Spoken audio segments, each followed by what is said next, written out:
안녕하세요. 저는 박영희입니다. 올해 70이 되었어요. 젊은 분들이 들으시기엔 너무 늙은 나이죠?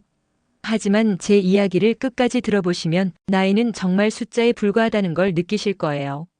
제 이야기는 2년 전 제가 68이 되던 해 가을부터 시작됩니다. 그때까지 저는 평범하다기보다는 남들이 부러워할 만한 삶을 살고 있었어요.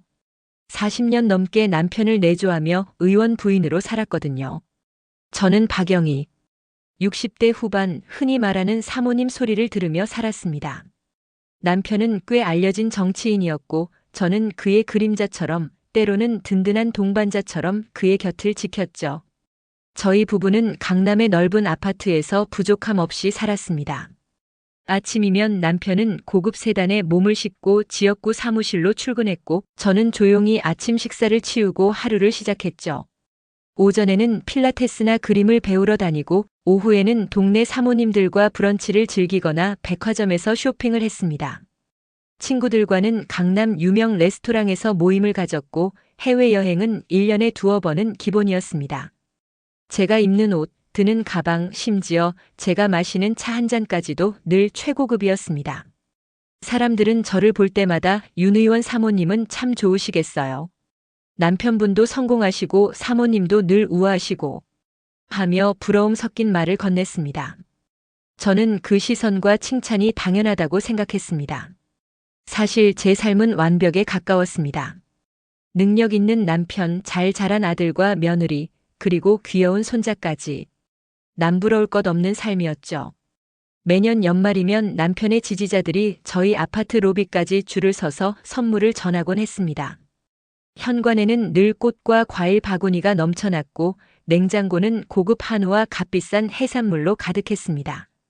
명절이면 전국 각지에서 보내온 특산품들로 집안이 발 디딜 틈 없었습니다. 저는 그런 풍요로운 삶이 영원히 지속될 줄 알았습니다. 제가 가진 모든 명예와 안락함은 남편의 성공에서 비롯된 것이었고 저는 그 단단한 성벽 안에 갇혀 사는 줄도 모르고 행복했습니다. 그 행복이 산산조각 난 건 2년 전 어느 가을날이었습니다. 그날도 여느 때처럼 평화로운 아침이었죠. 거실 소파에 앉아 갓 내린 향긋한 커피를 마시며 TV를 보고 있었습니다. 늘 보던 아침 뉴스였는데 갑자기 속보 자막이 화면을 뒤덮었습니다. 제 손에 들린 커피잔이 흔들렸습니다. 속보입니다. 윤재성 의원 불법 정치자금 수수 및 배임 혐의로 긴급 체포. 처음엔 제 눈을 의심했습니다. 분명 제 남편의 이름이었습니다. 화면에는 수갑을 찬 남편이 고개를 숙인 채 기자들에게 둘러싸여 끌려가는 모습이 나왔습니다. 수많은 카메라 플래시가 터지고 기자들의 질문이 빗발쳤습니다. 마치 영화를 보는 듯 비현실적인 광경이었습니다. 아니, 영화였으면 좋겠다고 간절히 바랐죠. 쨍그랑. 제 손에서 커피잔이 떨어져 바닥에 부딪히며 산산조각 났지만 그 소리조차 제게는 들리지 않았습니다. 제 머릿속은 온통 남편의 이름과 긴급 체포라는 단어로 가득 찼죠. 그 순간 제 삶의 모든 성벽이 와르르 무너져 내리는 소리가 들리는 듯 했습니다. 며느리 가영이가 제 비명소리에 놀라 부엌에서 달려왔습니다. 어머니, 괜찮으세요? 제 얼굴을 보며 경악하는 며느리의 얼굴에는 걱정과 함께 이제 막 시작된 불길한 예감 같은 것이 스쳐 지나갔습니다. 저는 겨우 정신을 차리고 깨진 찻잔 조각들을 치우려 했지만 손이 덜덜 떨려 제대로 잡을 수가 없었습니다. 제 손은 마치 남의 손처럼 제 말을 듣지 않았습니다. 그날부터 저희 아파트는 지옥이 되었습니다. 현관 앞에는 며칠 밤낮으로 카메라를 든 기자들이 진을 치고 있었고 인터폰은 하루 종일 쉴 새 없이 울렸습니다. 아파트 경비실에는 인터뷰 요청입니다. 윤재성 의원 가족분 계신가요?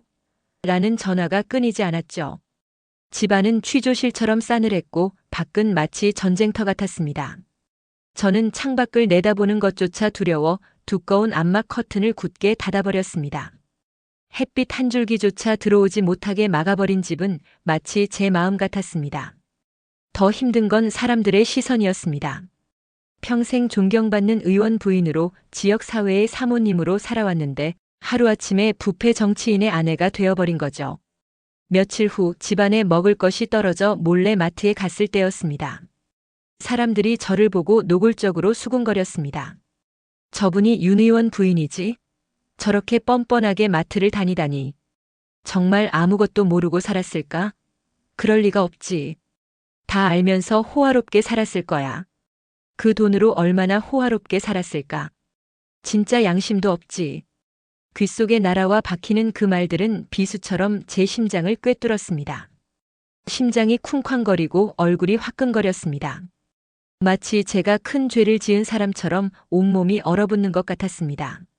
손이 떨려서 물건을 제대로 집을 수가 없었고 계산대 앞에 서 있는데 모든 시선이 제게 꽂히는 것 같아 숨이 막혔습니다. 결국 장바구니를 내팽개치고 마트를 뛰쳐나왔습니다.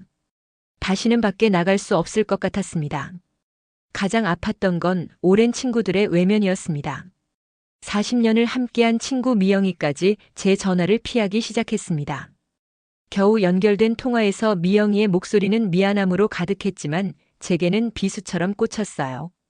영희야, 미안하지만 당분간은 우리도 입장 있잖아. 너 때문에 우리까지 피해볼 순 없잖아. 이해해줘. 그 말을 들었을 때 정말 세상에 혼자 남겨진 기분이었어요. 40년 동안 제가 쌓아왔다고 믿었던 관계들이 한순간에 모래성처럼 허물어지는 것을 지켜봐야 했습니다. 울고 싶었지만 눈물조차 나오지 않았어요. 그저 멍하니 전화기를 내려놓고 주저앉을 수밖에 없었죠. 제 존재 자체가 부정당하는 것 같았습니다. 엎친 데 덮친 격으로 남편의 모든 재산이 동결되었습니다. 통장에 단돈 10만 원도 남아있지 않았습니다. 평생 돈 걱정 없이 살아왔던 제게 당장 내일 먹을 쌀 한 톨 걱정해야 하는 현실은 너무나 막막했습니다. 카드도 모두 정지되었고 현금은 한 푼도 없었죠. 고급 아파트 관리비는 밀리기 시작했고 전기세, 수도세 고지서가 쌓여갔습니다. 저는 태어나서 처음으로 가난이라는 것을 온몸으로 경험하게 되었습니다. 아침마다 눈을 뜨는 것이 고통스러웠습니다. 아들 내외는 제게 큰 기둥이 되어줄 줄 알았습니다. 하지만 그들도 저를 외면했어요. 며느리 가영이는 문화센터에서 피아노를 가르치고 있었는데 학부모들 시선이 너무 부담스럽다고 하더라고요. 결국 모든 수업을 그만두게 되었습니다. 어머니 죄송하지만 저희도 이제 먹고 살 길이 막막해요. 민준이 학비도 벌어야 하고 솔직히 어머니까지 저희가 모시기엔 너무 버겁습니다. 아들 동현이도 묵묵히 고개를 숙였습니다. 제가 평생을 바쳐 뒷바라지했던 아들이었지만 그는 제 눈조차 마주치지 못했습니다. 마치 제가 큰 짐이 된 것 같았습니다. 저를 외면하는 아들 내외의 모습은 친구들의 외면보다 더 큰 상처로 다가왔습니다. 결정적인 순간은 제 사랑하는 손자 민준이가 학교에서 돌아온 날이었어요. 8살 해막던 민준이가 울면서 현관문을 열고 들어왔을 때 제 심장이 쿵 하고 내려앉았습니다. 할머니, 애들이 그래요. 우리 할아버지가 나쁜 사람이래. 돈을 훔쳤대. 나는 할아버지 손자라서 나쁜 애래. 할머니, 우리 그냥 다른 데로 가면 안 돼? 학교 가기 싫어. 그 말을 듣는 순간 제 마음이 완전히 무너졌어요. 눈에서 뜨거운 눈물이 본물처럼 쏟아져 내렸습니다. 어른들 문제로 아이까지 상처받게 할 수는 없었거든요. 제가 무너지면 안 된다는 것을 깨달았습니다. 아이를 끌어안고 괜찮아, 할머니가 있잖아라고 속삭였지만 제 목소리도 떨리고 있었습니다. 민준이의 작은 어깨가 제 품에서 흐느끼는 것을 느끼며 저는 이 지옥 같은 현실에서 벗어나야만 한다고 생각했습니다. 하지만 아들과 며느리는 이미 지쳐 보였습니다. 더 이상 그들에게 짐이 될 수 없었습니다. 그날 밤 저는 밤새도록 고민했습니다. 누구에게도 의지할 수 없는 절망감에 숨조차 제대로 쉴 수 없었습니다. 문득 남편과 결혼하기 전 제가 평생 모아두었던 비상금이 떠올랐습니다. 결혼 후에는 존재조차 잊고 있었던 돈이었죠. 은행 계좌가 동결되기 전 남편 몰래 빼놓았던 500만 원이었습니다. 그 돈이 제게 남은 유일한 희망이었습니다. 그래, 내가 떠나자. 더 이상 누구에게도 짐이 되지 말고 내가 살 길을 찾아야 해. 죽기 전 마지막으로 내 힘으로 살아보자. 68살에 처음으로 혼자 짐을 싸서 떠나는 길이었어요. 낡은 여행 가방 안에는 몇 벌의 옷과 남편과의 추억이 담긴 낡은 사진첩, 그리고 제 삶의 마지막 희망인 500만 원이 전부였습니다. 명품 가방도 값비싼 보석도 이제는 아무 의미 없었습니다. 서울의 아파트를 나서는 발걸음은 천근만근 무거웠지만 다시는 뒤돌아보지 않으리라 다짐했습니다.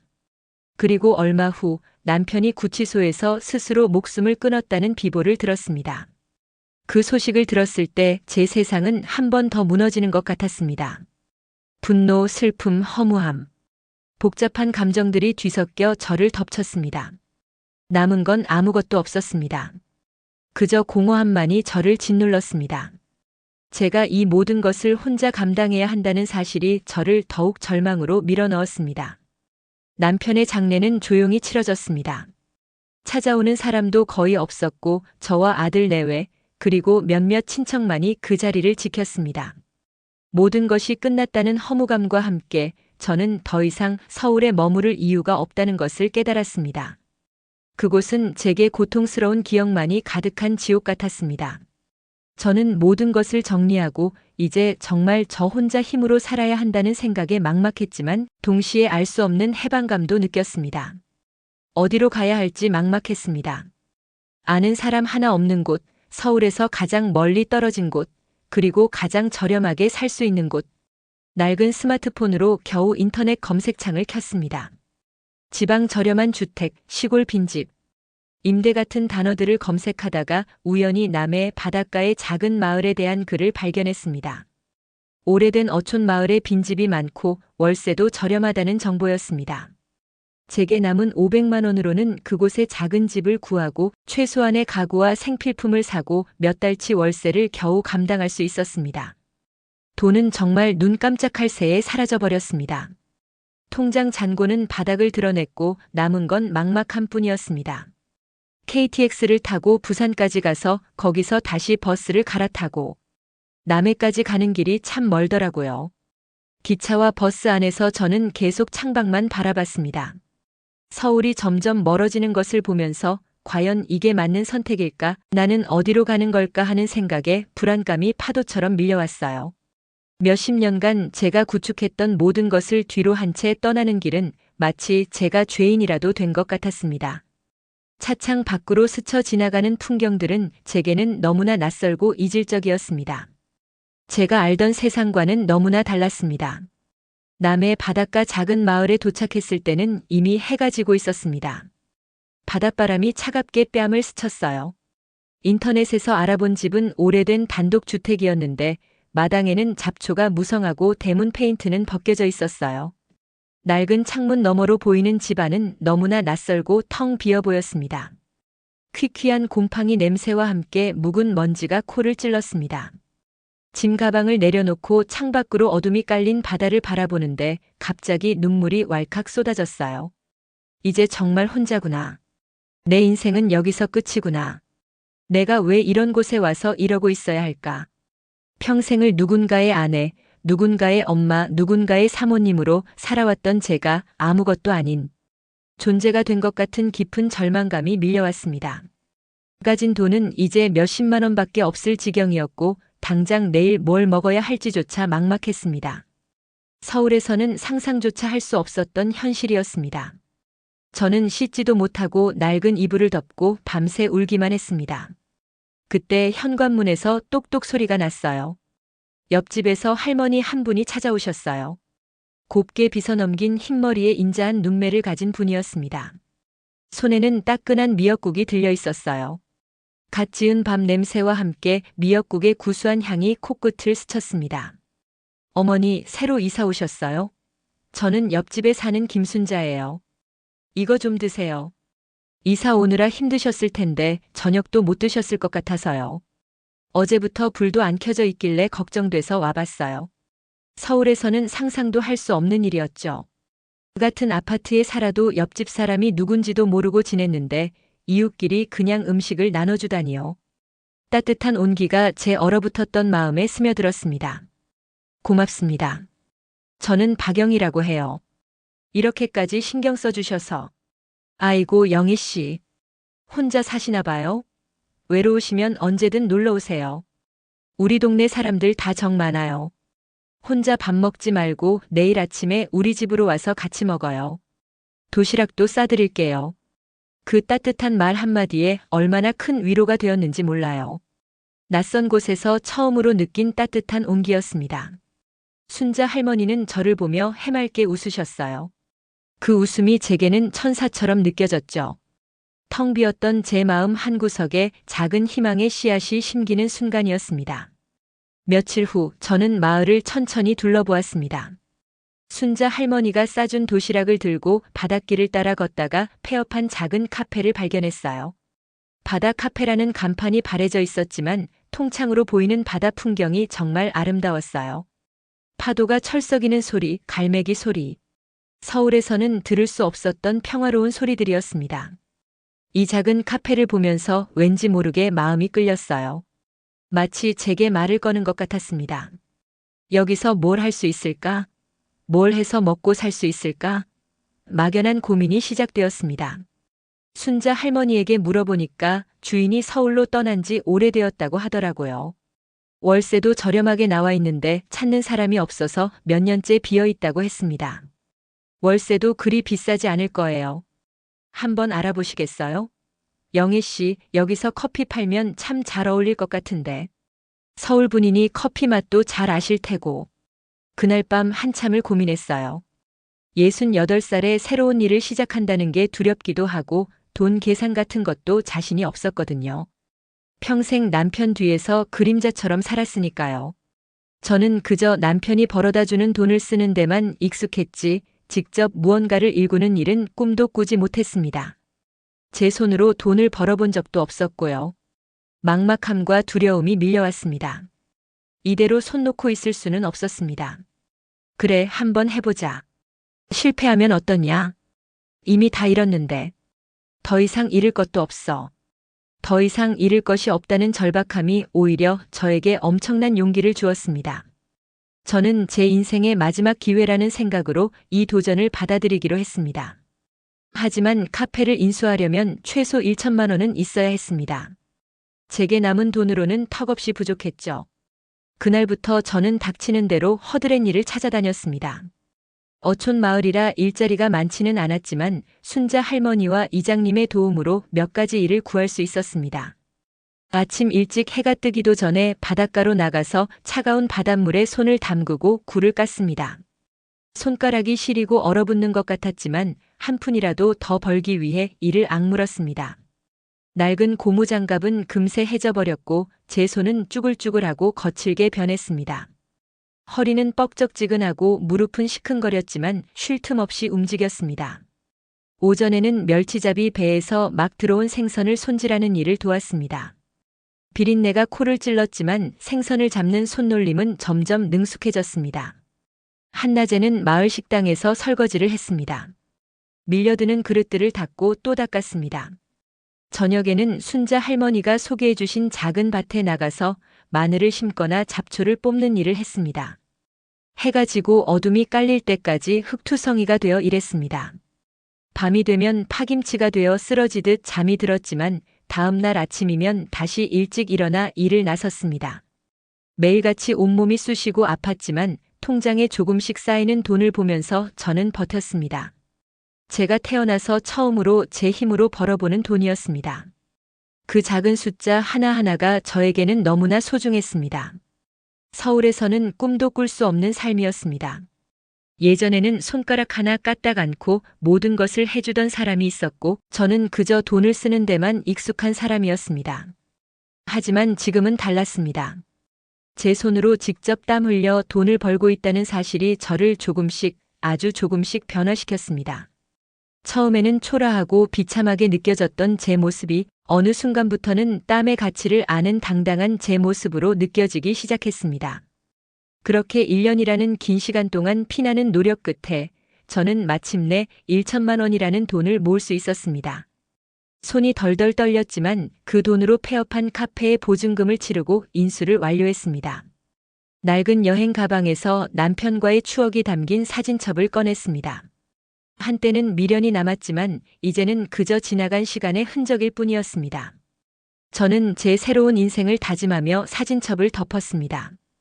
이제는 더 이상 과거에 얽매이지 않고 제 힘으로 새로운 삶을 만들어갈 수 있다는 희망이 제 마음속에 가득 차올랐습니다. 카페를 인수하고 나니 이제는 직접 카페를 꾸미고 운영해야 할 차례였습니다. 1,000만 원을 힘들게 모아 카페는 인수했지만 오래되고 낡은 카페 내부와 작동할지 의문인 낡은 커피 머신들을 보니 한숨만 나왔습니다. 이 낡은 장비와 인테리어로는 손님을 맞이할 엄두가 나지 않았습니다. 당장 뭘 어떻게 시작해야 할지 아무것도 몰랐습니다. 태어나서 커피 한 잔 제대로 내려본 적 없는 제가 카페를 운영하려니 눈앞이 캄캄했습니다. 그때 제게 한 줄기 빛이 되어준 사람이 있었습니다. 바로 정호 씨였습니다. 그는 매주 주말이면 카페를 찾아와 창가에 앉아 책을 읽던 신사였습니다. 제가 카페를 인수한 후에도 꾸준히 찾아왔는데 어느 날 제게 말을 건넸습니다. 사장님, 카페가 많이 바뀌었네요. 혹시 도움 필요하시면 말씀하세요. 제가 은퇴한 교사라 시간이 많습니다. 저는 조심스럽게 제 사정을 이야기했습니다. 남편의 일로 모든 것을 잃고 이곳까지 내려오게 된 이야기, 1년간 허드렛 일을 하며 어렵게 카페를 인수했지만 낡은 장비와 인테리어 때문에 걱정이 많다는 이야기까지. 정호 씨는 말없이 제 이야기를 들어주었습니다. 그의 눈빛에서 저는 어떤 동정심도 아닌 깊은 이해와 연민을 느꼈습니다. 영애 씨, 제가 도와드리겠습니다. 저는 서울에서부터 바리스타 학원을 다녔습니다. 은퇴 후 새로운 취미를 찾던 중이었거든요. 기왕이면 제가 가진 작은 지식을 나눌 수 있다면 좋겠습니다. 그리고 혹시 자금이 부족하시다면 제가 조금 보태드릴 수 있습니다. 저는 그의 진심 어린 제안에 감사하면서도 염치 없어 망설였습니다. 하지만 정호 씨는 제게 필요한 인테리어 비용을 빌려주었고 며칠 뒤 그는 새하얗고 반짝이는 최고급 커피 머신을 들고 카페에 나타나 저를 깜짝 놀라게 했습니다. 이건 제가 영희 씨에게 드리는 선물입니다. 새롭게 시작하는 영희 씨의 꿈을 응원하고 싶어서요. 저는 예상치 못한 그의 선물에 너무 놀라고 감격해서 한동안 말을 잇지 못했습니다. 눈물이 왈칵 쏟아졌습니다.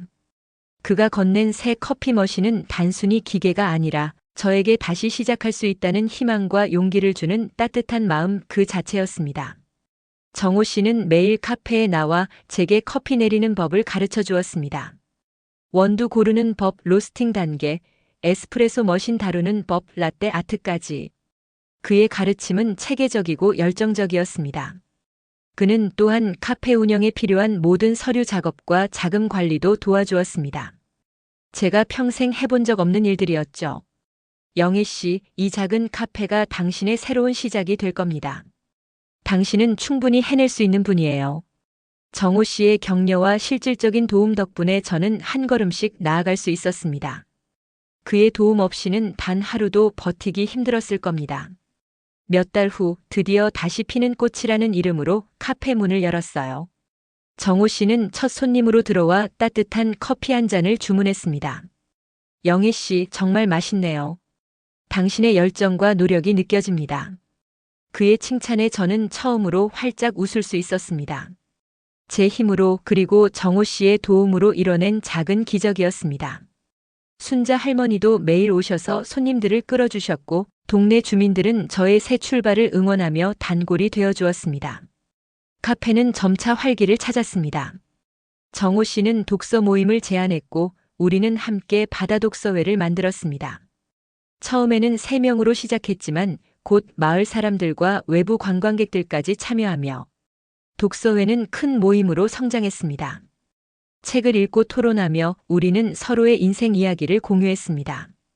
그 속에서 저는 제 아픔이 저만의 것이 아님을 깨달았고 다른 사람들의 상처를 통해 제 자신을 치유해 나갔습니다. 정호 씨는 늘 조용히 제 옆을 지켜주었고 제가 힘들 때면 언제나 따뜻한 위로와 조언을 아끼지 않았습니다. 그는 저의 가장 든든한 조력자이자 깊은 이해심을 가진 친구였습니다. 6개월이 흘렀어요. 그리고 1년이 지났습니다. 다시 피는 꽃 카페는 이제 마을의 작은 명소가 되었어요. 통창 너머로 보이는 아름다운 바다 풍경과 함께 박영희의 이야기는 입소문을 타고 전국으로 퍼져나갔습니다.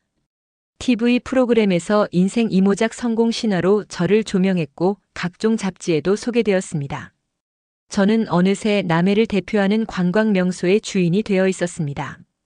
이제 카페는 주말이면 발 디딜 틈도 없이 북적였고 평일에도 끊이지 않는 손님들 덕분에 매달 놀라울 정도의 큰 돈을 벌기 시작했습니다.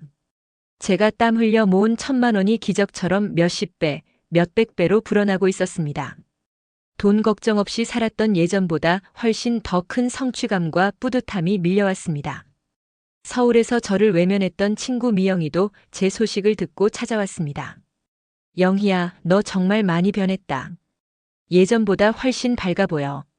내가 이렇게 멋진 일을 하고 있을 줄은 꿈에도 몰랐어. 정말 미안해.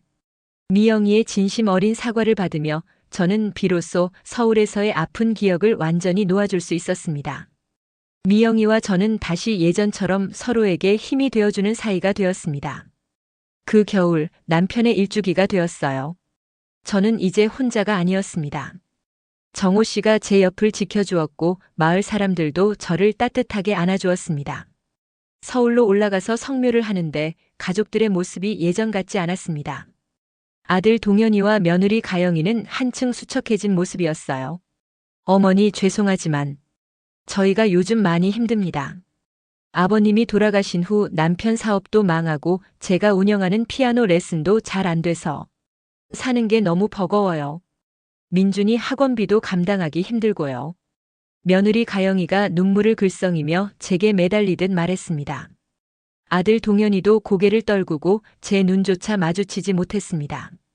과거 저를 외면했던 그들의 모습이 떠올라 마음이 복잡했지만 제 눈에는 그들의 초라해진 모습이 안쓰럽게 다가왔습니다. 제게 그렇게 큰 상처를 줬던 그들이었지만 제 마음속에는 여전히 자식에 대한 연민이 남아 있었습니다. 괜찮다. 여기 내려와서 많이 힘들었지? 알았다. 내가 도울 수 있는 부분은 돕겠다. 일단 여기 서울 생활 정리하고 내가 있는 남해로 내려오렴. 저는 그들에게 따뜻한 손을 내밀었습니다. 저를 외면했던 상처는 아물지 않았지만 피부치를 외면할 수는 없었습니다. 제 아픔을 딛고 일어선 지금 그들에게도 다시 일어설 기회를 주고 싶었습니다. 그들에게 저의 성공이 부메랑처럼 돌아가 아픔이 되었을 거라고 생각하니 오히려 마음이 편해졌습니다. 그리고 이제는 그 모든 것을 용서하고 다시 받아들일 수 있는 마음의 여유가 생겼습니다. 그리고 몇 달 후 아들 내외와 손자 민준이가 남해로 내려왔습니다. 저는 그들을 위해 작은 집을 마련해주고 아들에게는 카페 운영을 함께 돕도록 했습니다. 며느리 가영이는 카페에서 손님들을 위한 피아노 연주를 시작했는데 그 연주가 카페의 분위기를 더욱 아름답게 만들었습니다. 손자 민준이는 바닷가에서 뛰어놀며 해맑은 웃음을 되찾았습니다. 할머니, 할머니 카페 최고. 나 이제 여기서 살고 싶어요. 할머니처럼 멋진 카페 사장님이 될래요. 민준이의 밝은 모습에 저는 비로소 진정한 평화를 느꼈습니다. 가족이 함께하는 일상이 가져다주는 따뜻함은 그 어떤 물질적인 성공보다도 값진 것이었습니다. 어느 날 정호 씨가 조용히 제 손을 잡으며 말했습니다.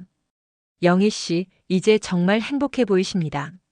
제 남은 인생을 당신과 함께할 수 있다면 더할 나위 없이 행복할 거예요. 이제 저희 결혼할까요? 저는 망설임 없이 고개를 끄덕였어요. 그의 눈을 바라보며 환하게 미소 지었습니다. 네, 정호 씨와 함께라면 남은 인생이 더 행복할 것 같아요. 제게 다시 살 기회를 주셔서 정말 고맙습니다. 저희 교제 소식에 마을 사람들은 진심으로 축복을 보내주셨어요. 영희야, 늦은 사랑도 참 아름답구나. 영희 씨는 그럴 자격이 있어. 정말 축하해. 순자 할머니가 흐뭇하게 말씀해 주셨어요.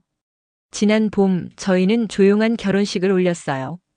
바닷가 작은 카페에서 가족들과 마을 사람들이 모두 모여 저희의 새로운 시작을 축복해주는 가운데 말이에요. 서울에서 온 친구들도 진심으로 축하해 주었습니다. 영희야, 정말 축하해. 너만큼 행복받을 자격이 있는 사람도 없어. 내가 진정한 승리자야. 정말 자랑스러워. 그들의 따뜻한 축하에 저는 다시 한번 행복의 눈물을 흘렸습니다. 지금 저는 정호 씨와 함께 다시 피는 꽃 카페를 운영하며 행복하게 살고 있어요. 바다는 오늘도 잔잔하고 카페에는 사람들의 웃음소리가 가득해요. 정우 씨와 저는 함께 커피를 내리고 손님들과 이야기를 나누고 바닷가 산책을 합니다. 소소하지만 확실한 행복들이 매일매일 이어지고 있어요. 제 이야기가 누군가에게 작은 위로와 희망, 용기가 되었으면 좋겠습니다. 혹시 지금 인생의 어려운 시기를 보내고 계신 분들이 있다면 포기하지 마세요. 끝이라고 생각하는 그 순간이 새로운 시작일 수도 있어요. 그리고 나이 때문에 새로운 도전을 망설이고 계신 분들이 있다면 용기 내세요. 나이는 정말 숫자에 불과해요. 중요한 건 하고 싶은 마음, 배우고 싶은 열정이에요. 저는 68배 혼자 남해에 내려와 허드렛 일을 하며 돈을 모았고 69배 카페를 인수하고 사업을 시작했으며 70에 새로운 사랑을 만나 결혼했어요. 그리고 지금도 매일 새로운 걸 배우고 있어요. 여러분도 할 수 있어요. 나이가 많다고 시작이 늦었다고 포기하지 마세요. 인생은 언제든 다시 시작할 수 있어요. 지금 이 순간에도 저는 새로운 꿈을 꾸고 있어요. 더 많은 사람들과 만나서 제 경험을 나누고 싶어요. 이른이 되었지만 하고 싶은 일이 이렇게 많다니 정말 행복한 일이에요. 바다는 오늘도 잔잔하고 제 작은 카페에는 오늘도 새로운 인연들이 찾아올 거예요. 그리고 저는 오늘도 내일도 계속해서 새로운 하루를 열어갈 거예요. 여러분도 저와 함께 새로운 꿈을 꿔보시면 어떨까요? 나이는 정말 숫자에 불과하니까요.